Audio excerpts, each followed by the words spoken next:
What's going on, guys? Welcome back. It's been a while since I've posted a video. For the past few weeks, or like 4 weeks actually, me and my family have been sick. We've got 4 kids, so once one person gets something, it just circulates through, and we had a couple back-to-back issues with like COVID and sinus infection stuff. So I apologize. I'm gonna start being a little bit more consistent now that I'm starting to feel better. So today we're talking about something that's very, very common and also very, very frustrating, and that's a fast heart rate in association with your anxiety or anxiety disorder. And it's one of those symptoms that can become chronic. Now, all symptoms can become chronic, but heart rate, for me, I felt like it was like a go-to chronic symptom that was always there in the background. I mean, it makes sense to have a fast heart rate, you know, if you're having an anxiety attack or a panic attack, or if you're doing your exposure, or if you got something coming up that you're nervous about, or you're just in an intense situation, right? Or you're working out or something, doing something strenuous. It is very, very, very uncomfortable and scary to have a fast heart rate whenever you're just laying down trying to go to sleep, or laying in bed in the morning, or sitting still watching your favorite show on TV, or walking, right? Or getting up off the couch, or bringing in the groceries, or going up some stairs. Minute things that shouldn't make your heart rate pound like this. And whenever our heart starts to do this, we start to think that we have heart conditions, that our heart isn't strong, or, you know, there's got to be something wrong with my heart because, you know, maybe I'm not getting enough oxygen or blood to my body, or it's just overcompensating, so there has to be something off. Anxiety can make you feel this way. Now, I'm not here to play your doctor. Get as many opinions as you feel like you need to get. You'll have to make the decision whenever you decide to stop seeking reassurance. That's on you. You have to figure that part out. I don't know exactly what's going on with you. I'm not a doctor, okay? We all have to make that personal choice at some time to let go of control and to decide, hey, I've seen as many people as I feel like I can.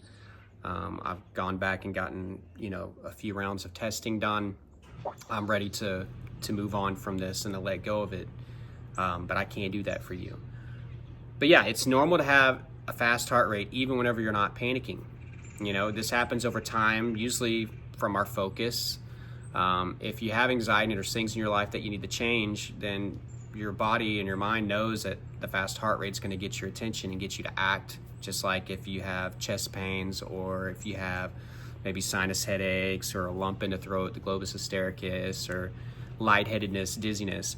The reason you continue to get this symptom is not just because you're constantly stressed, but it's working, right? It's an attention getter. It gets you to act, you know, and that's what your mind and body's trying to do. It's trying to get you to survive, to run, or to fight, right? But the underlying issue is that we're needing to make lifestyle changes. You know, we're not in a life and death situation. There's not a tiger coming after us. You know, maybe we have an issue with drinking, or we have an issue with, you know, too much work-related stress, or maybe we have an issue with something that's coming up in the future, right? We have some anticipatory anxiety to handle. Whatever your root causes are, that's what is needing to be addressed, right? That's the underlying motor, the engine that's keeping this going. Stress adds up, it turns into anxiety. Anxiety gets worse, it manifests physically, and a fast heart rate is just another one of those symptoms. So first of all, if you've had anxiety for a while, you're probably a very hypersensitive person. You're very hyper aware of anything and everything that's going on in your body, not just with your heart, but especially with the heart. You feel every beat. I'm telling you guys, after a while, I didn't even have to do this to check, you know? I didn't have to check. I didn't have to use any device to check my heart rate. I could just feel it in my stomach. I could even feel it in my stomach. I could feel it anywhere, all right? Anywhere and everywhere. So you're very hypersensitive, you're very hyper aware, and you just feel things so much more than the average person. It's a superpower that you don't want to have. The second thing is that our bodies are just sensitive whenever we are dealing with anxiety. Sensitive to anything and everything, right? The things that you eat, the things that you do, the things that you see, the things that you hear, right? Anything, right, can set us off. So maybe getting up off the couch pretty quickly wasn't something that bothered your body, or what your body wasn't sensitive to it back in the day. But now that you have anxiety, your body's like, hold up, what's going on? It's almost like your body, whenever you're constantly anxious, you're constantly like in this state of like waiting for something to pop off, and maybe getting up off the couch or bringing in the groceries or trying to get into exercise. It confuses the body, and it's like, oh my God, or is this it? Is this where we're gonna go fight? Is this where we go to battle? You know, is this where we have to run to get away? And then it can kind of overcompensate for the situation, combined with you being hypersensitive, to give this very uncomfortable feeling with whatever symptom it is, right? But especially the heart. And there's a lot of different sounds going off. I live in a crazy busy neighborhood where everybody has to bring out the mowers, the machines, and everything whenever I come outside to make a video. So just bear with me on that. So yeah, we were hypersensitive, hyper aware. We feel everything so much more than other people. So that's gonna allow us to feel our heartbeat a lot more. And then we're very sensitive whenever we're anxious. So sensitive to movement, exercise, things like that. That's why a lot of you have trouble getting into working out and things like that. It's like your body's on edge and ready. It's just ready to pop off at any moment. And here's something else that's interesting. Guess what we start doing whenever we start feeling our heart beating fast, right? We start to avoid exercise. We start to avoid the stairs. We start to avoid maybe something like even like a hot shower. We avoid going outside when it's hot.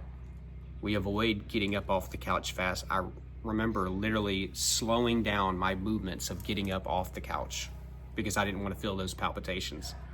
And I didn't want to get triggered. So I would slowly get off we basically are living like heart patients. And then we are wondering why we have heart-related symptoms. And of course, guys, I had all these other symptoms, especially heart-related ones, you know, the palpitations, flutters, skipped heartbeats, and every type of chest pain that you can imagine. So I had all that at the same time, and lightheadedness, dizziness. So it wasn't just like I had a fast heart rate.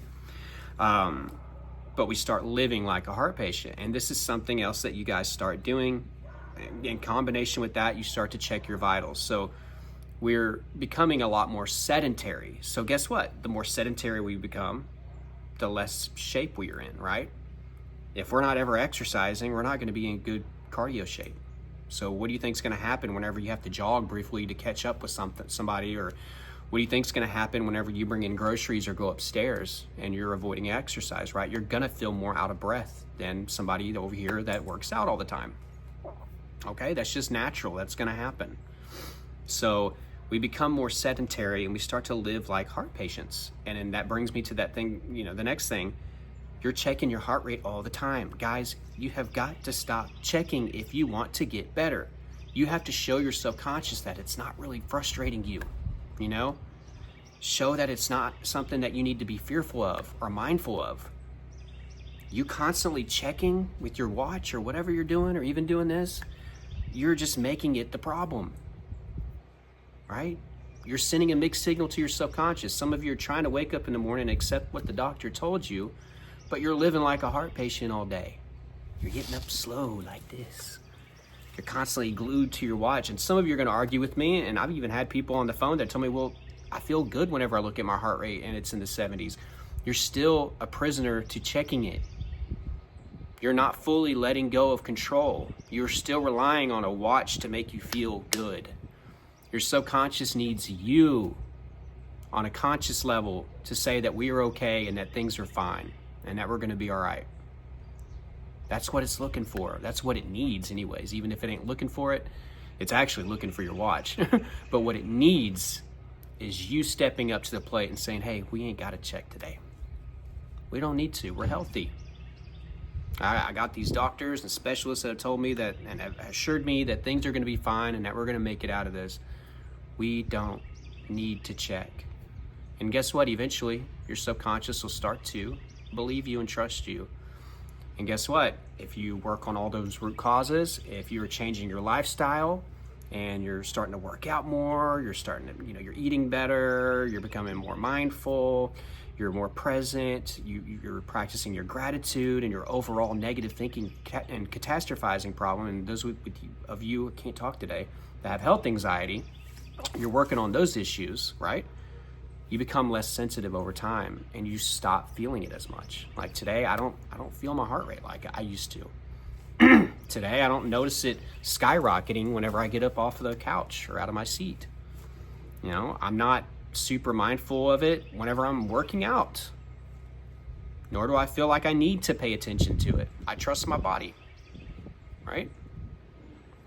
So you're hypersensitive, you feel everything so much more than the average person. You're very focused on it. You give fearful responses whenever you feel your heart rate shooting up, and that reinforces it. It causes the symptom to become a habit, right? It's an attention getter, right? It's working. You are always on edge in an anxious state, right? Even if you're not consciously anxious, your body is. So it makes the symptom become more chronic, and it can just happen 24/7. And then whenever you get up fast or bring in the groceries or do anything, it can set it off, right? And because it's almost like you're ready to go into battle at all times, right? So you're like jumpy almost, and I was jumpy as well. So loud noises or somebody slamming the door, I mean, I was like, oh crap. So even things like getting up quickly, bringing in the groceries, going upstairs, small things like that can cause your heart rate to shoot up and to take off. Then we become more sedentary, like I explained, and we start living like a heart patient. We start checking our vitals. So get away from checking your vitals. It's a big deal. Like, that's probably the first step to this whole thing. It's a big notion to let go of control, you know? Get away from that. I'm telling you, for the people that I've coached and talked to, like, my first goal with somebody that has heart anxiety is to get them to stop checking their vitals. And I explained to them, look, by the end of the week, you're going to feel probably 25-30% better from that alone. And guarantee you, every time it does make my clients feel a lot better by the end of the week, just letting go of control and not checking it. I don't care if it gives you comfort or if it triggers you, whatever. You know, for me, it was a lot more triggering than comforting. I wished I could see something good, like 60s or 70s or something, but it was always, even at rest, and I guess to give you ballpark numbers about what my heart rate would be, you know, just sitting on the couch, it'd be anywhere from like 95-ish to like 120-ish, you know, and that's just me doing nothing. I know, like, first thing in the morning, whenever I would wake up, you know, my symptoms would kind of be chill for a little bit, especially once I'd gotten deeper into my anxiety, and it wasn't so fresh and new, and I was getting a little bit more sleep. Like, I would wake up and it would take a few minutes, but then my symptoms would get riled up. And so maybe I started the day in the 70s or whatever, but just a few minutes into getting up and out of bed and starting my day, or trying to start my day, my heart rate would be in the hundreds easily. So you are not alone in this. You are not alone, I promise. I know it messes with your acceptance, but you are not alone, okay? Know that. If you want more help with your health anxiety or panic disorder or generalized anxiety disorder, check out my course, Elite Anxiety Bootcamp. I'm going to put it down below in the description and in the first pinned comment. Close to 100 videos. It's going to take you step by step on how I beat panic disorder, generalized anxiety disorder, and health anxiety. If I can do it, trust me, guys, you can too, all right? Trust me. I'm going to put that down below again in the description and the first pinned comment. There's a ton of downloadables that come with it, so you have all the tools and you have all the steps right there in front of you. Get started on that today if you haven't been able to take a part in that journey. Guys, also, my coaching information is down below. If you're interested in that, shoot me an email, and then I'll get back with you, and let's see if we can set something up. And other resources down there, guys. But I love you guys. Until next time, keep fighting.